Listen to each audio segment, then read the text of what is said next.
안녕하세요. 삼성선물 최서영 연구원입니다. 4월 마지막 주 글로벌 주간 이슈 분석 말씀드리겠습니다. 증시의 반등 탄력이 다소 둔화된 한 주였습니다.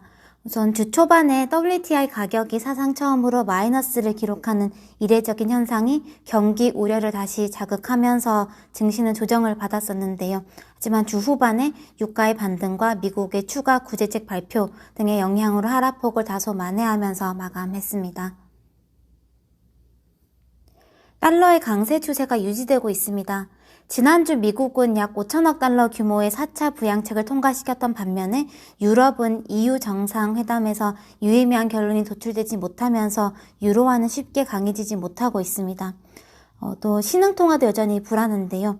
보건 위기와 경제 위기 그리고 자본 유출 압력에 동시에 직면한 신흥국들에 대한 주의는 계속적으로 필요해 보입니다. 지난주에 미국과 유로존의 4월 PMI 지표들이 발표가 되었었습니다. 우선 3월에 이어서 추가로 하락하는 모습을 보였는데요. 보시면 미국보다는 유로존이 더 큰 충격을 받고 있고 또 제조업보다는 서비스업이 더 큰 직격탄을 맞고 있음을 시사하는 지표들이 발표가 되었습니다. 우선 최근에 미국과 유럽의 코로나 확진자 추세가 일단 정점은 통과한 것으로 보이지만 안정세도 쉽게 확인되지는 못하고 있는데요. 그런 와중에 현재 일부 지역들에서는 5월 중부터 점진적인 경제활동 재개를 계획하고 있습니다. 그래서 5월 금융시장은 코로나의 완전 종식 이전에 경제활동 재개를 택한 지역들에서의 감염 확산 재발 여부에 관심을 기울일 것으로 보입니다. 근데 우려되는 점은 최근 주요 보건당국들에서 이 코로나의 재유행 그리고 장기화 가능성을 거의 기정사실화하면서 당장 확진자 추세가 안정된다 하더라도 일상생활로의 복귀는 좀 1, 2년 이내는 쉽지 않을 것이다라는 경고를 보내고 있다라는 점입니다. 결국은 궁극적인 해법인 치료제나 백신 상용화 이전까지는 활동과 교류의 제약이 불가피한 상황으로 가고 있기 때문에 금융시장은 치료제나 백신 관련 소식에 민감하게 반응할 수밖에 없어 보입니다. 현재 가장 유력한 치료제로 부각되고 있는 것은 길리어드사의 렘데시비르인데요. 길리어드사는 임상시험 결과를 이르면 5월 중반쯤 발표할 것이라 선언했기 때문에 해당 결과에 금융시장 관심이 집중될 것으로 보입니다. 지난주에 또 가장 주목됐던 이슈는 WTI 5월물 선물 가격이 사상 처음으로 마이너스를 기록한 사건이었습니다. 수요 급감 때문에 강한 하방 압력에 노출되어 왔던 유가는 지난 20일 누적된 재고와 부족한 저장 능력 때문에 만기를 앞두고 이 현물 인수 주체가 등장하지 않고 매도 압력이 강하게 발생하면서 깊은 폭락을 기록했었습니다. 주 후반에는 산유국들이 추가적인 대응을 위한 움직임을 보이기 시작하고 또 미국에서도 자연적 감산 본격화 양상이 감지되면서 WTI 6월물은 좀 반등하긴 했는데요. 하지만 수요의 회복을 당장 기대하기 어렵다는 점과 감산에도 불구하고 여전히 수요량을 초과하는 생산량 등을 감안하면 유가는 당분간 하방 압력에서 벗어나기가 좀 쉽지 않아 보입니다. 근데 일반적으로 유가는 경제에 양방향의 영향을 미치는데요. 유가가 상승할 경우에 이익이 개선되는 주체들이 있는 반면에 비용 증가에 직면하는 주체들이 있고 반대도 마찬가지이기 때문입니다. 그래서 유가가 어느 쪽으로 움직이더라도 경기의 영향은 서로 일정 수준 상쇄되는 특징을 가지고 있는 게 일반적인데요. 하지만 이번 국면은 유가 하락에 의한 수혜를 보는 계층이 상당히 제한적이다라는 것이 과거와 좀 다른 점입니다. 전 세계적으로 이동이 제한된 지금과 같은 상황에서는 저유가의 수혜를 활용할 수가 없기 때문인데요. 그래서 그보다는 산유국들이나 석유산업의 파산 위협, 일자리 감소 등과 같은 직격탄을 날리고 디플레이션 마인드를 압박하는 부정적 영향이 훨씬 강합니다.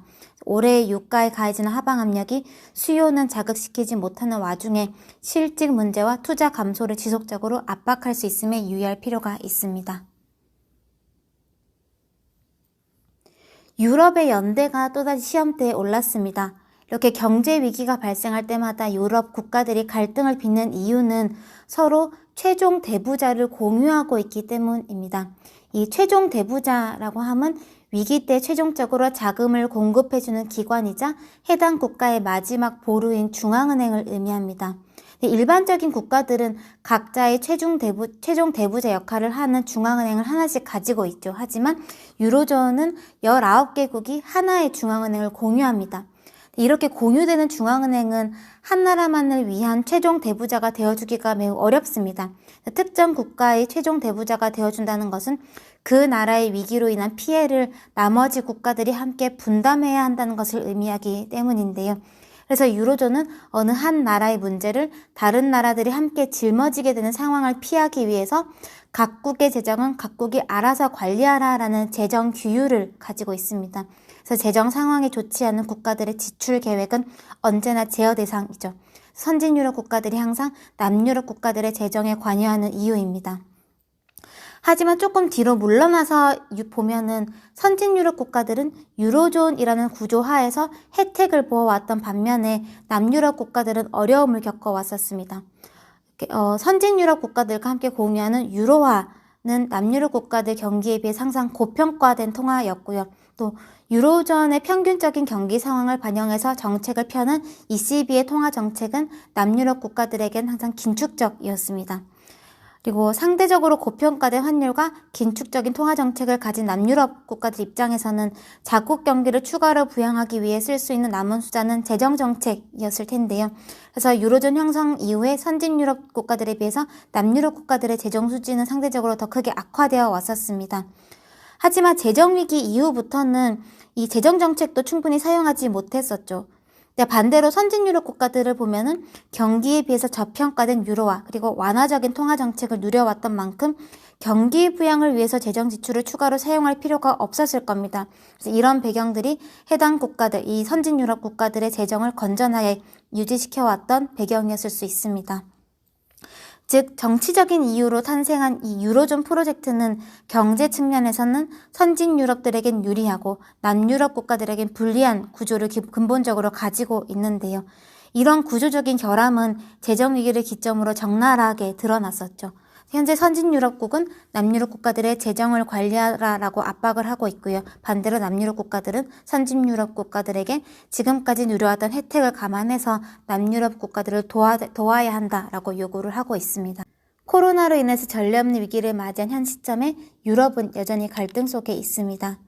지난 23일 유럽은 코로나로 인해서 무너진 경제를 복구를 지원하기 위해서 경제 회복 기금을 설립하겠다라는 데는 합의를 했지만 그 회복 기금의 자금 조달 방식에서는 이견이 좁혀지지 않고 있습니다.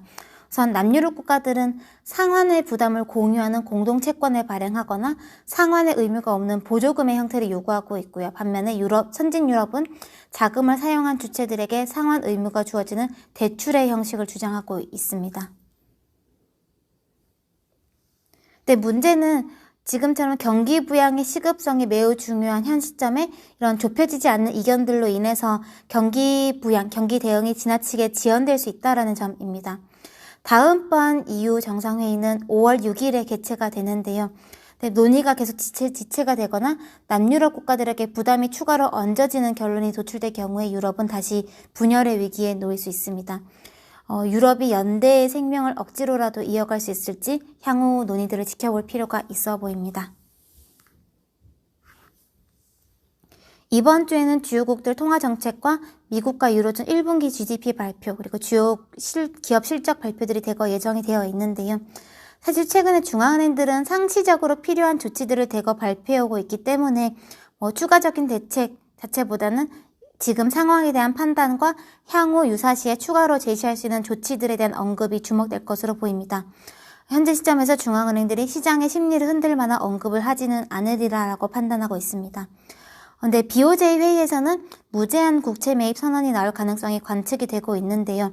일본 정부가 적극적인 재정 정책을 사용해야 하는 환경이 놓인 만큼 그로 인한 금리 상승 리스크를 국채 매입량이 구애받지 않고 금리 상승 리스크를 막아서겠다라는 의지의 표현일 것으로 보입니다. 이번 한 주도 시장 대응 잘 하시길 바라겠습니다. 감사합니다.